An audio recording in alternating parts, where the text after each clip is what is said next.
Bienvenue à Sport Q, je suis Martin et hier, lors de la loterie, on a découvert que les Blackhawks de Chicago auront le privilège d'annoncer leur premier choix lors de la prochaine séance de repêchage le 28 juin. Ce qui me motive à faire cette vidéo éducative sur le repêchage est ma passion du hockey et le fait que la loterie vient de se conclure. Avant de voir tout plein de suggestions par YouTube de vidéos sur quelle équipe devrait repêcher quel joueur, je voulais souligner l'essentiel à propos de ce sujet. Certaines opinions, le déroulement et les attentes à avoir au prochain repêchage. J'ai observé les dernières années la hausse d'un sentiment de réjection des choix des équipes. Des partisans traiter leurs équipes de bon à rien et prennent ça hyper personnellement, n'importe quelle sélection qui va être faite. J'aime l'enthousiasme, mais je crois qu'il faut se regarder dans le miroir avant de juger, d'étiqueter un espoir de choke, d'échec, de bust ou même de superstar au jour 1. Je crois qu'il est crucial de comprendre les différents facteurs qui influencent la décision de l'équipe à repêcher et que la réussite d'un joueur au niveau LNH dépend de plein de variables. Avant tout, il faut se rappeler que les joueurs sont humains. Je crois qu'il faut pas sauter de son siège après une sélection et qu'il faut être content de chaque pièce acquise. Dans le passé, j'aurais sûrement fait un mock draft, mais en ce qui les concerne, les mock drafts sont toujours dans l'erreur, souvent absurdes et aboutissent à des spéculations insignifiantes. Les partisans peuvent parfois s'attacher à des joueurs que leur équipe pourrait repêcher ou non. Je ne veux pas décevoir personne en mettant un logo là où il n'y en a pas, donc je ferai de mon mieux pour éviter de nourrir de faux espoirs chez les superstitieux. Restez loin des rumeurs dans mes prochaines vidéos.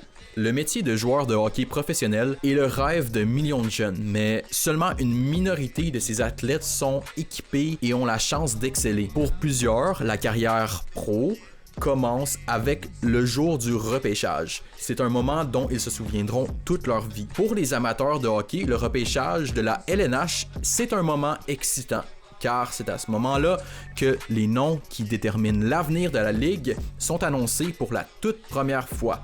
Pour le repêchage de 2023, tous les joueurs nés entre le 1er janvier 2003 et le 15 septembre 2005 sont éligibles. Le premier jour du repêchage comprend la première ronde qui compte 32 sélections et le jour d'après, les rondes 2 à 7 se déroulent, permettant ainsi un total de 224 sélections lors d'un repêchage de la LNH. On peut ressentir l'excitation des partisans autour des sélections et des échanges qui ont lieu. Voici une petite section opinion. On présente souvent le choix de première ronde comme le sauveur de la franchise ou le joueur le plus talentueux parmi les espoirs d'une équipe. C'est souvent vrai, cependant, des joueurs comme Janis Musser, repêché au 60e rang en 2021 à l'âge de 20 ans par l'Arizona, Juuso Parsinen, repêché au 210e rang en 2019, ça c'est la 7e ronde par Nashville, et Yegor Sharangovich, repêché au 141e rang en 2018 à la 5e ronde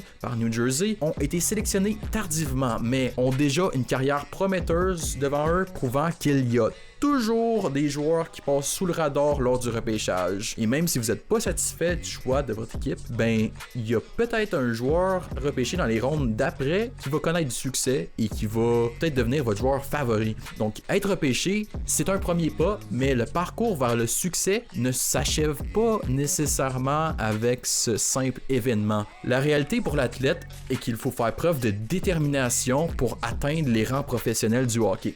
Il est intéressant de noter que certains joueurs talentueux tels que Tanner Janot, Masson Marchment, Neil Pionk, Alex Iafallo, Yannick Gourde, Thomas Nosek et Artyom Zub n'ont même jamais été repêchés, mais ont quand même réussi à faire leur place dans la ligue. Désolé d'avoir mal prononcé tous ces noms.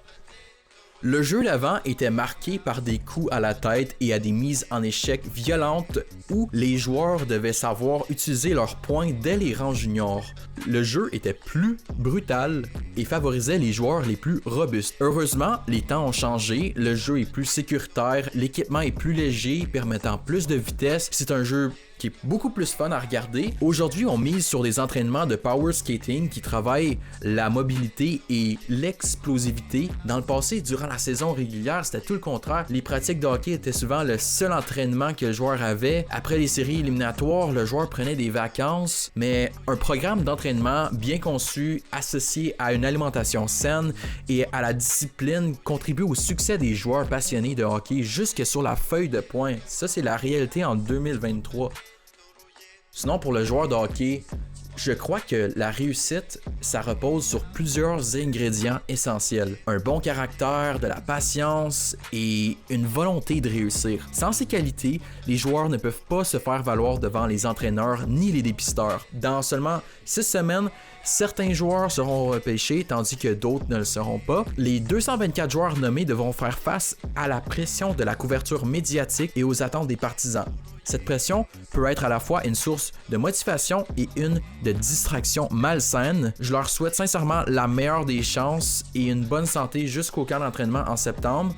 Dans cette vidéo, j'ai partagé avec vous mon point de vue sur le repêchage, son importance pour les amateurs de hockey et l'importance de la ténacité pour les athlètes. C'est sur cette note que je vous laisse. Je reviendrai bientôt avec des montages sur les prospects les plus discutés et des vidéos évaluant les besoins des équipes ainsi que le développement de leurs espoirs.